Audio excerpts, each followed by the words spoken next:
universe, the lifeblood of all things, the home of a billion stars, each with its place in the order of the heavens, and each governed by the infinite law of the cosmos.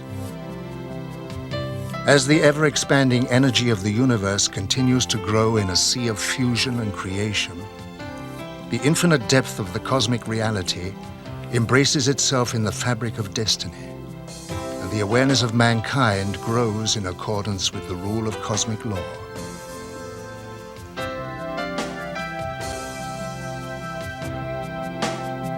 Since the dawn of humanity, we have looked out towards the stars as if compelled by an unknown force, telling us, you are not alone. You are all part of the evolution of the universe, on your way to higher realms of enlightenment.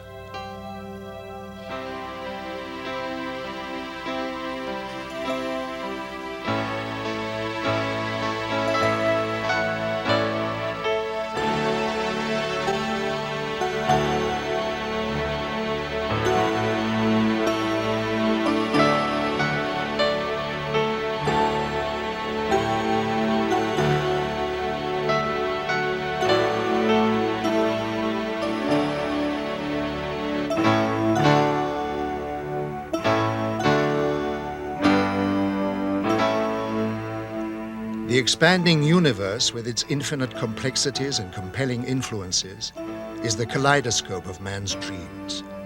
With new attitudes and new points of view, our understanding is growing, bringing scientific influence towards new horizons.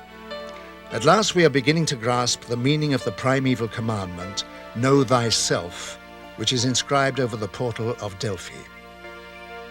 Today, we have a new model concept of science which proves that all natural systems, from minerals to man, inherit a collective memory of their kind.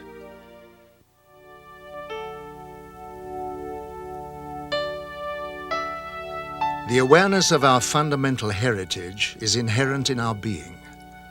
The awakening of the wisdom of the whole is inexorably endorsed within the essence of our spirit.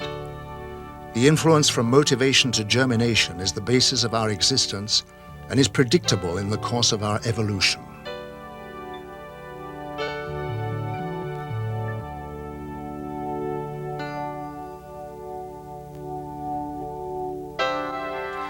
The pyramids reveal the wonders of our ancient past. They harness their proliferating energy from the cosmos that it may be utilized by another civilization in its many fields of endeavor. Our awareness of the origin of these citadels derives from past generations. It is inherent in the soul of civilized man to build such structures, reaching towards the source of unseen powers. The challenge of future accomplishment is the driving force behind human progress.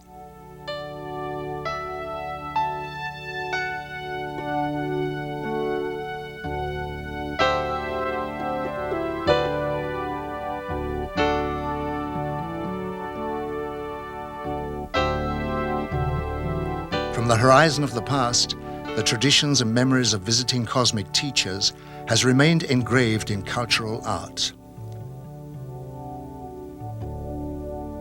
This tradition dates from the era when spacecraft visited Earth from distant worlds.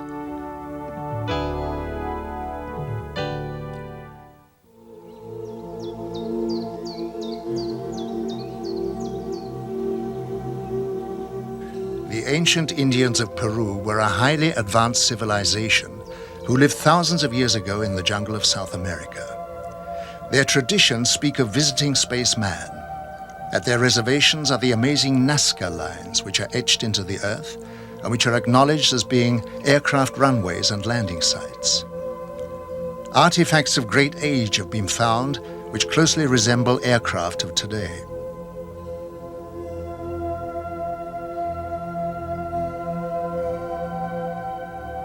The sensational crop formations of England have generated great interest, and the question has to be asked if there is any connection with the etching in Peru.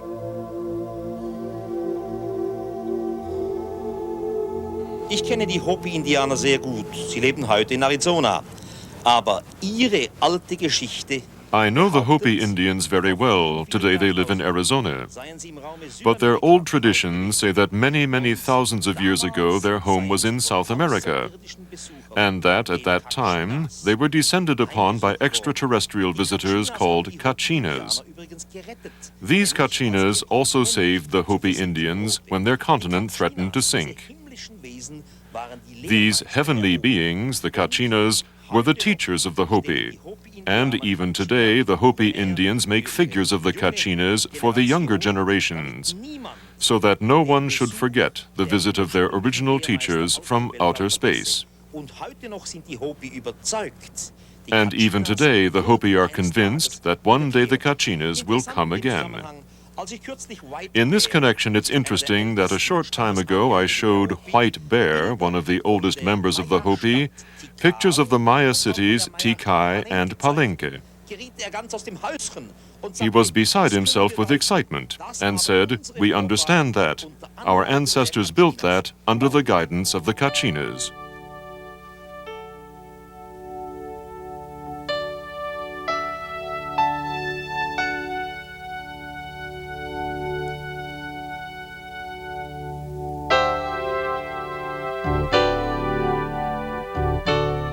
The great energy source of the cosmos can be extracted and focused to form a very potent electrical and magnetic power form.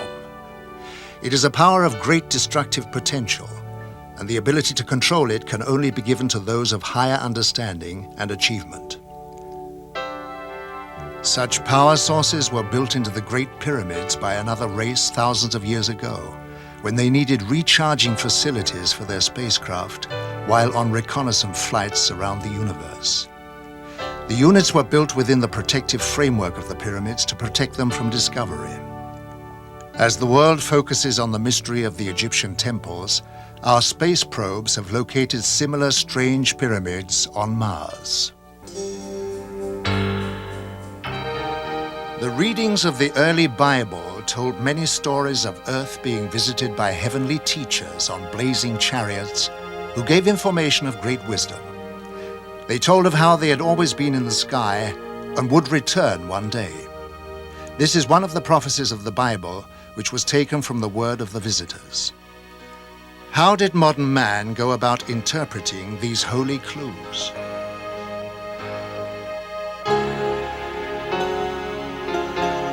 The visionaries of the past perceived the structure of the cosmos and its purpose. The life spirit of the elements is a constantly changing mirror of charged perception and energy. The spiral of conscious awareness is the consequence of harmonizing with this harmonic vibration. Within the evolutionary circle of cosmic regeneration is the life force of progression, through which the universal memory of intuition is formed. Leonardo da Vinci was a man of great vision. He realized the significance of the hologram of man in relation to his place in the order of the universe.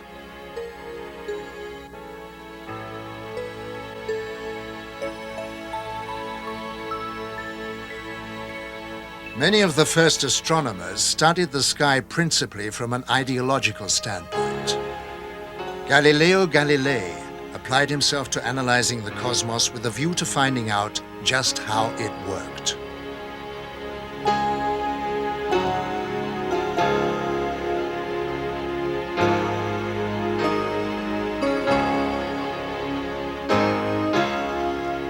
Kepler believed in the law of equal equation, whereby all scientific experience could be solved by the use of mathematics. The real world is the mathematical harmony discoverable in all things. He also had visions involving space travel, and this already at the beginning of the 17th century. In a letter to Galilei, he wrote, "Let us create vessels and sails adjusted to the heavenly ether, and there will be plenty of people unafraid of the empty wastes.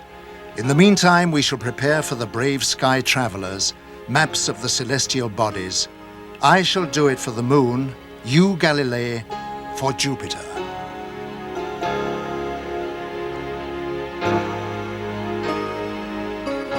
Isaac Newton spent many years studying alchemical research, cosmic intelligences, and the soul of the world. His law of universal gravitation involves a holistic vision. Every particle of matter attracts every other particle.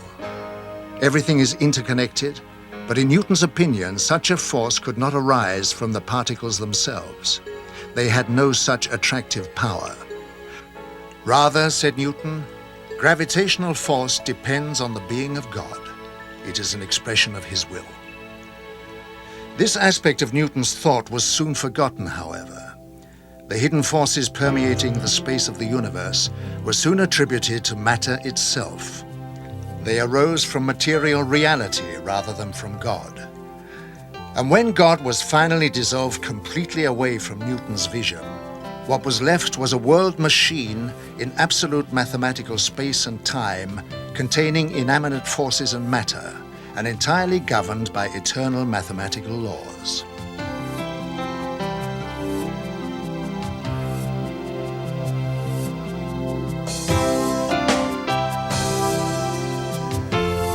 Like Kepler, Albert Einstein was strongly imbued with a sense of the mathematical rationality of the universe. He wrote, "The individual feels the futility of human desires and aims, and the sublimity and marvelous order which reveal themselves in both nature and in the world of thought. Individual existence impresses him as a kind of prison, and he wants to experience the universe as a single magnificent whole." What a deep conviction of the rationality of the universe, and what a yearning to understand Kepler and Newton must have had, to enable them to spend years of solitary labor in disentangling the principles of celestial mechanics. Only one who has devoted his life to similar ends can have a vivid realization of what has inspired these men and given them the strength to remain true to their purpose in spite of countless failures. For 10,000 years, man has tried to equate with the enormity of the cosmos. The concept of an evolutionary universe which started with gods from the stars, spaceships and telescopes will carry us into a totally changed life.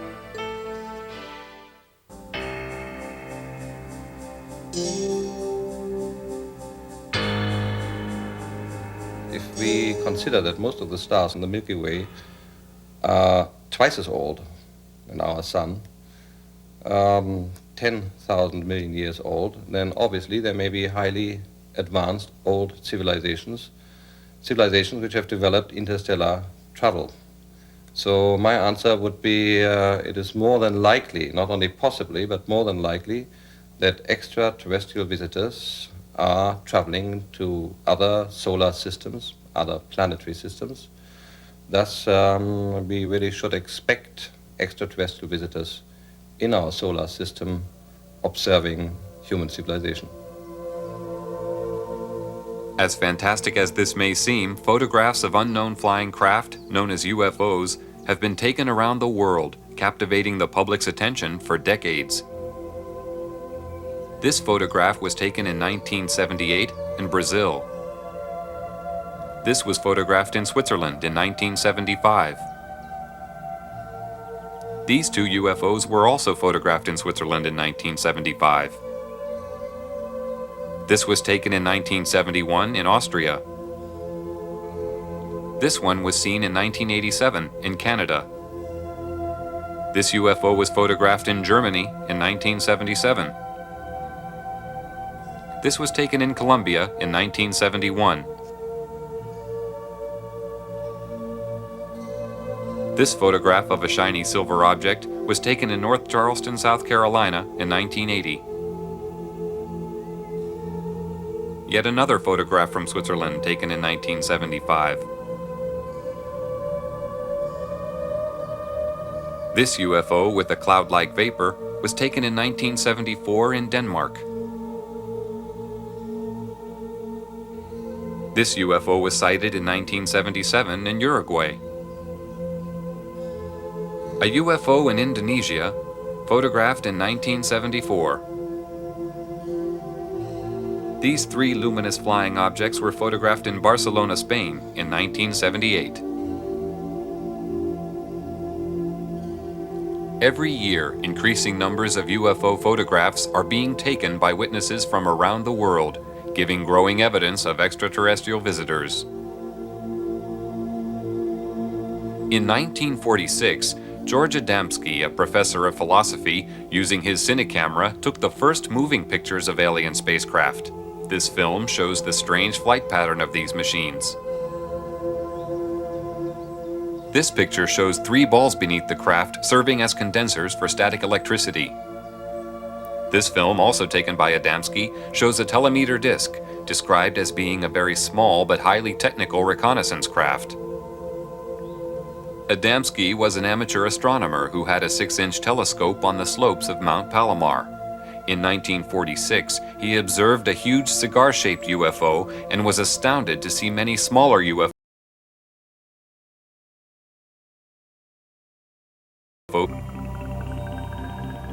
The momentous leap to the moon led to the dawning of the space age.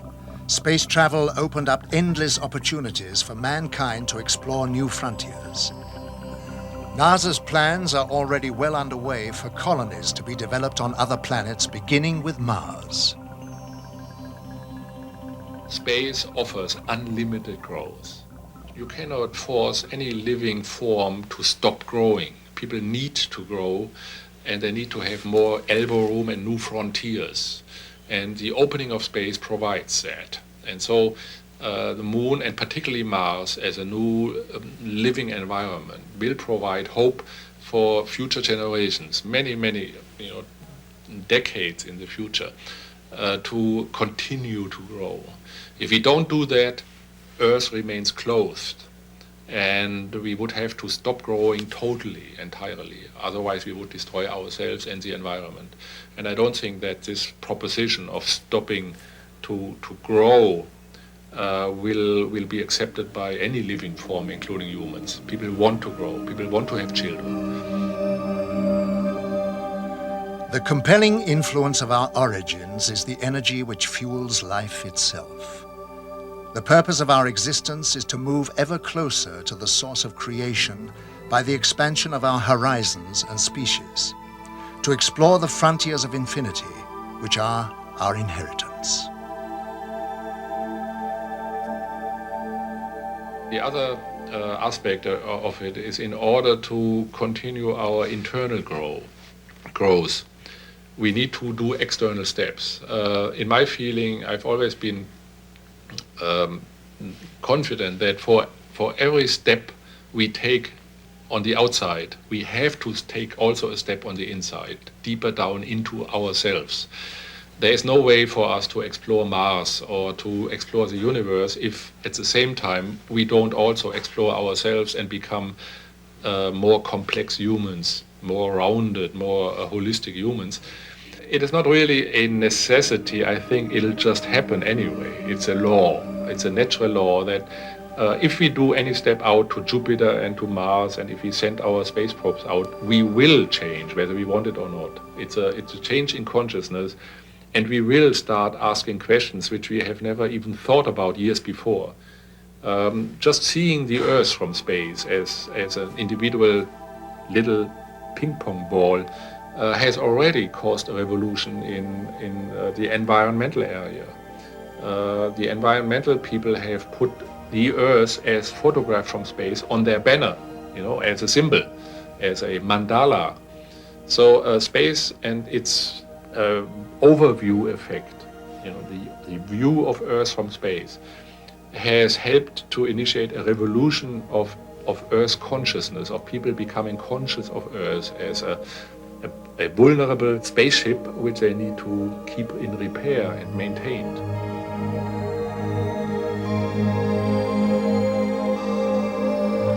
Here now some astronauts' impressions of their first view of Earth from space. Looking back at our beautiful planet, you're immediately struck by what a gorgeous place we've been given to live. It's an incredible, living, beautiful planet going through the big black void of space. I realized that mankind needs height to know our Earth, to see what we cannot see close up. Not just to love her beauty, but also to ensure that we do not bring even the slightest harm to the natural world. The first day or so, we all pointed to our countries. The third or the fourth day, we were pointing to our continents. By the fifth day, we were aware only of one Earth. The Earth is like color music. You see the colors and the music springs in your soul. Our planet is so vulnerable and needs to be taken care of.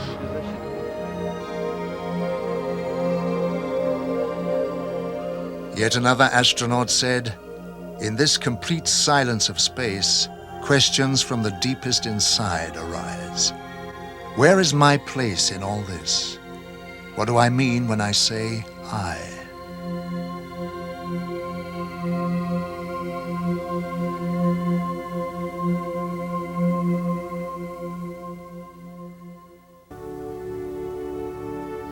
Within the heart of this living miracle of creation, science has begun to detect the presence of other dimensions of existence, living in parallel worlds to our own.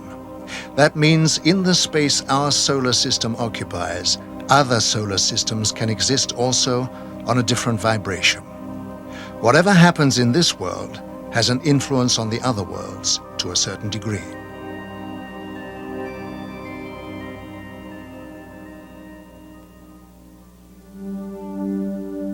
Your inability to imagine the concept of our technology restricts your understanding of intergalactic travel. Movement through time and space is a natural result of our scientific achievement. The existence of parallel worlds with one race living in the same space as another is not yet fully understood on Earth. Our craft move from dimension to dimension by altering our state of molecular vibration and merging with the new one. This action gives the impression that we suddenly appear or disappear from your sky. Speed is of no significance in space travel. All movement is achieved by molecular interchange. When we come from other dimensions, we materialize and become visible to you. We sometimes do this to make mankind slowly aware that he is not alone. You see many of our smaller craft in the lower atmosphere, but these come from much larger motherships of many sizes which are stationed around the Earth.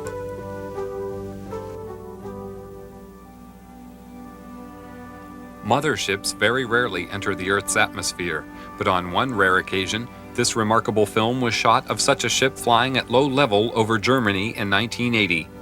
The object was seen by other witnesses in a nearby village who reported seeing 3 smaller craft emerging from the larger one. They stated that the craft was at least 100 feet long. This film of a cigar-shaped mothership was taken in Rhode Island, America on June 3, 1967. The leaf effect motion of the ship is common with most sightings.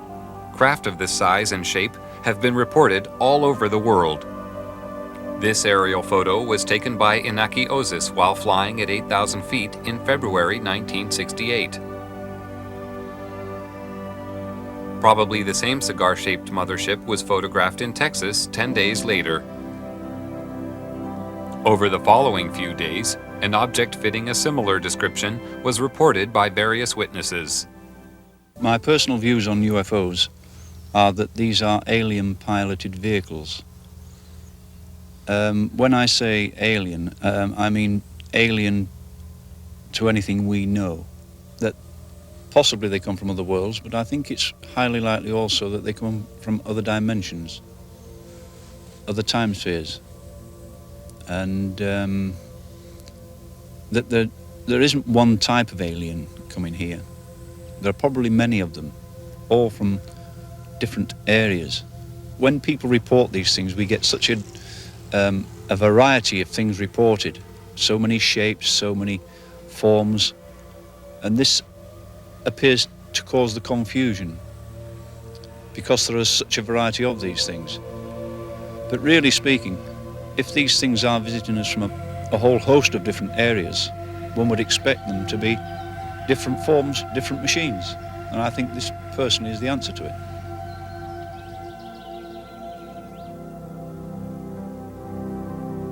Meanwhile, we scan the skies with optical and radio telescopes of great power, which penetrate the universe for 15 billion light years, watching, listening for signs of intelligent life. Large numbers of people on Earth wait and watch in the hope that one day they may be contacted or visited by visitors from space.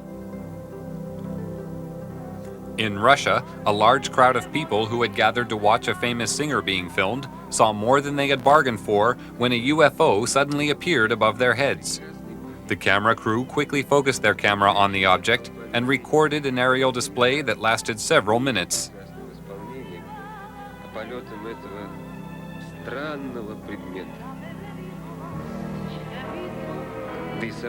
The crowd found this more intriguing than the singer. Even she eventually stopped singing to watch the UFO. Numerous UFOs are seen over Russia regularly. These balls of light are identical to those reported in Belgium and the rest of Europe in 1990, which attracted extensive attention on top military and civilian levels.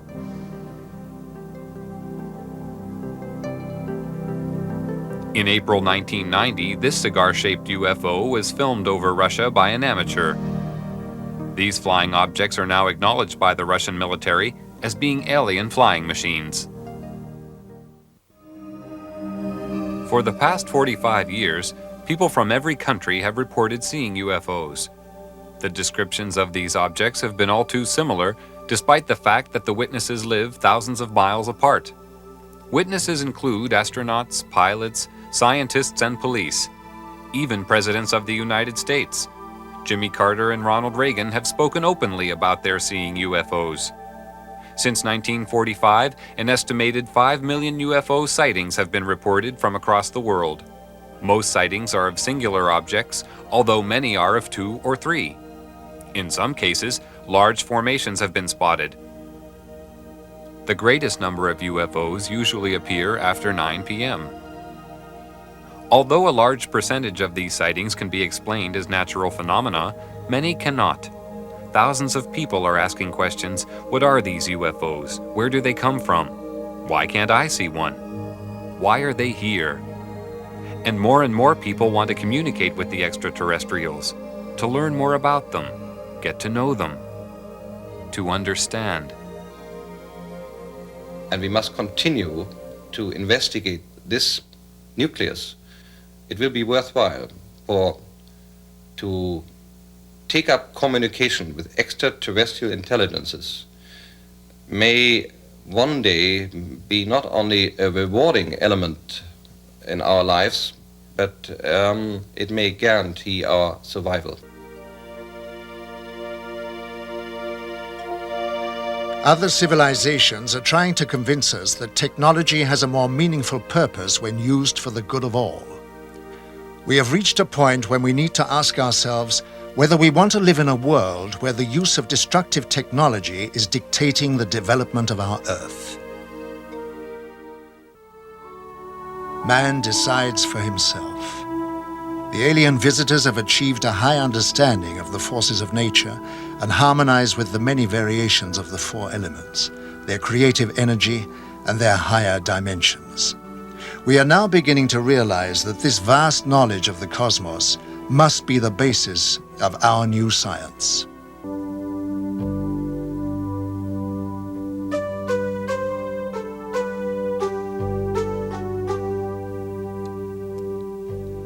We are your brothers of space and time, who come extending the hand of friendship to greet our cosmic neighbors.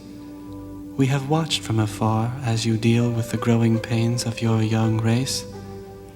We see you are moving to a higher level of understanding in accordance with cosmic law. You are on the threshold of joining us on the universal journey, and we wait patiently for this momentous step in your evolutionary progress.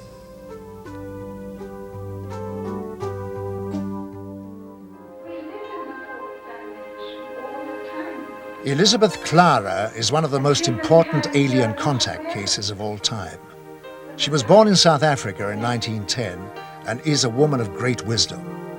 Between the years 1954 and 1963, she had many meetings with another race. One man, whom she called Akon, told her that he was from the solar system of Proxima Centauri. She developed a deep friendship with Akon.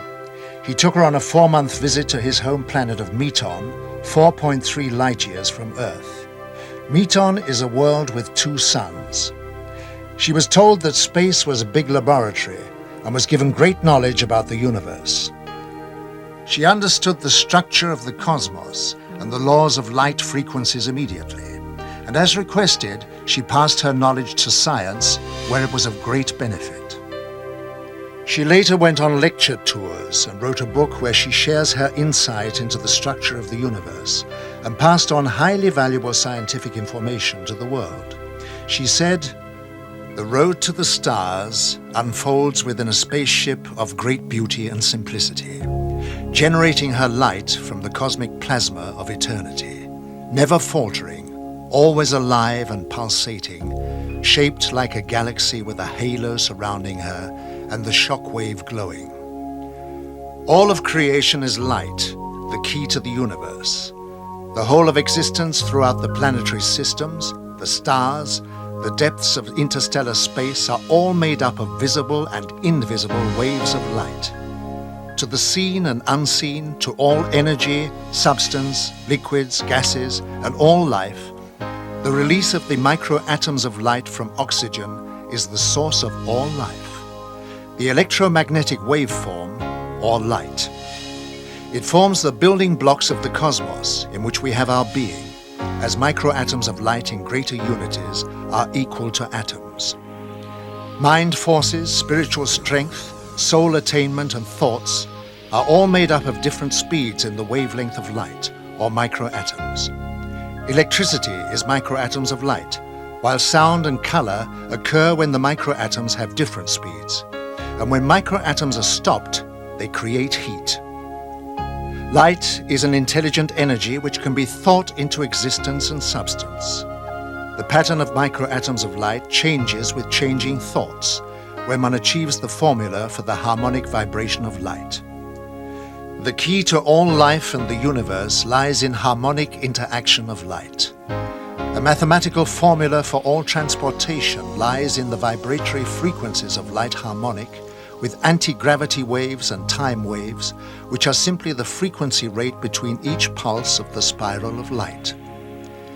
By controlling this frequency rate, the flow of time can be varied, and one simply moves within one's environment, within the protection of the spaceship, instantaneously from one planet to another, or one solar system to another, where time, as a geometric, is controlled or eliminated.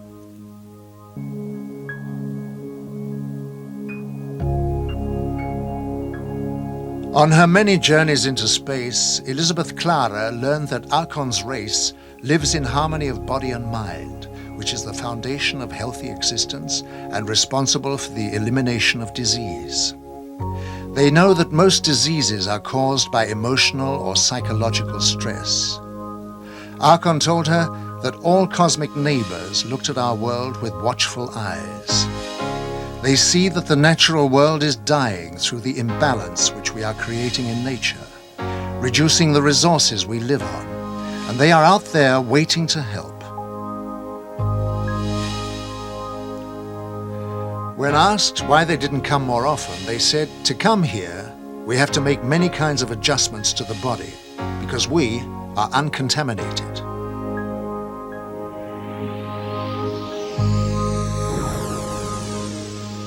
This spacecraft was seen coming out of the sea near the Canary Islands. UFOs have been repeatedly seen rising out of the water throughout the world. It is known that they are using their advanced systems to help the world to decontaminate areas of high pollution. For instance, green fireballs are appearing in areas of high radioactivity for the purpose of neutralization. Many contactees are told that help for the Earth by our alien friends is allowed, but only to a certain extent, because they cannot interfere, since we all have a free will. This is a cosmic law.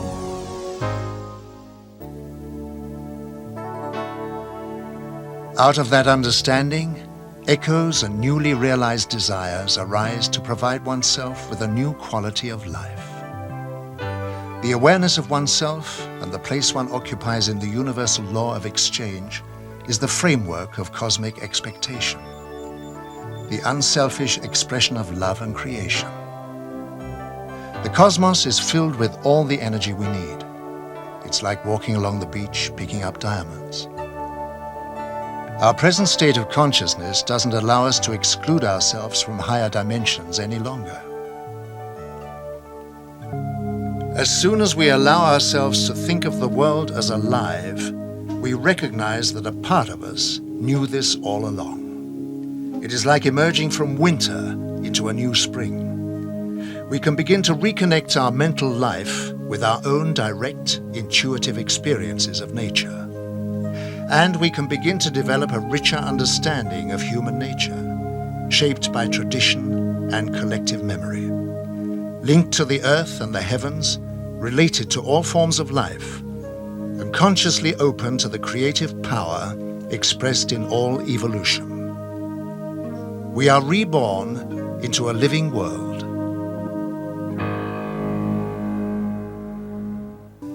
Go forward in love with the knowledge that the truth of your future is already written in the halls of eternity, and your destiny is assured. Follow the teachers of wisdom and truth as you go forward with the understanding that you are the seed of the Creator. The Creator is you.